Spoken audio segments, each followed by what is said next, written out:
just give you a list, and I hate to bore you with that many. But you're done that. Yeah, I mean, hardware, big trophy. Yeah. I mean, we invented kite fishing for sailfish. You know, we invented the pioneering of sail fishing as far as with a Lewis fishing kite. So we've been fishing tournaments and teaching people how to kite fish and be better fishermen and be more improved as far as catching sailfish, as far as with the techniques of kite fishing, which now we're, you know, my dad, when he was in his prime, it was one kite with 2 baits.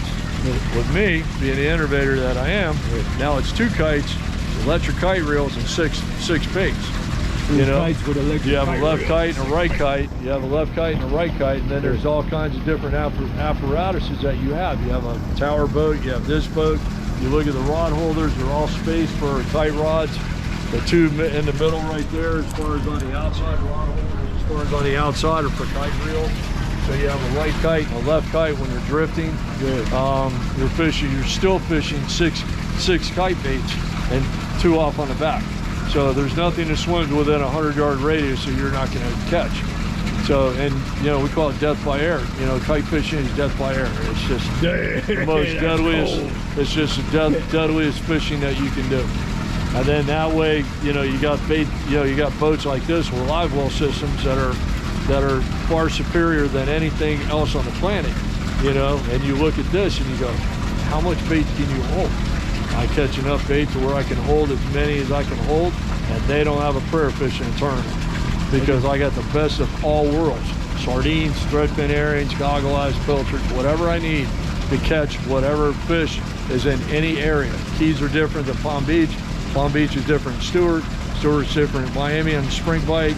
You know, you got Palm Beach and Stewart up in January. You got the Keys in December and November. You got Miami in the spring and September. I mean, in April and May.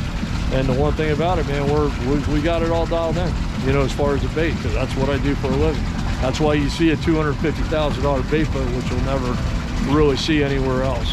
And this is the first one. There's been a lot of people copying this boat and try to have a boat like this because of what I do, you know, every day selling bait. But, you know, it's just what you do. I mean, it's just what I do. I innovate, I build stuff like this, the live well systems. You can't appreciate how important the live well systems are on a boat like this until you go out and you see it for real. And then you see the bait in there. You see how many pilchards you can hold. You see how many goggle eyes you can hold. And it's unbelievable. You know, how do you control this? How do you control all the pumps and everything? Dave at D&D Marine built this console for me. And you look at this, and you look at all this panel right here. I mean, this panel is nothing but live well switches right here.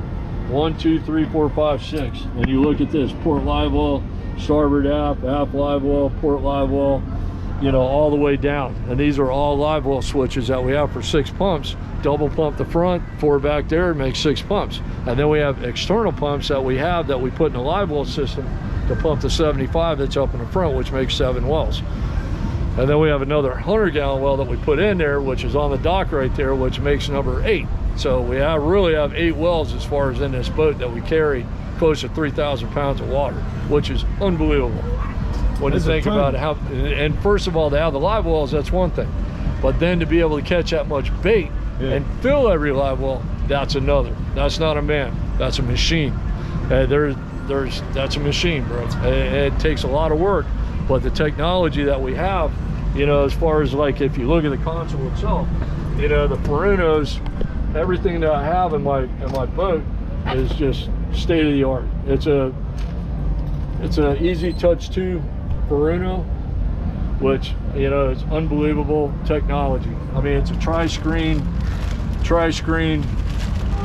which I live by, and this depth recorder is just second to none, man. It is just like, it's a NavNet touch 3, what we call, and it is just the most deadliest piece of equipment that you could ever have. I love my Perunos more than Garmin, more than anything. And I'm not saying anything about a Garmin because I got it in my 54.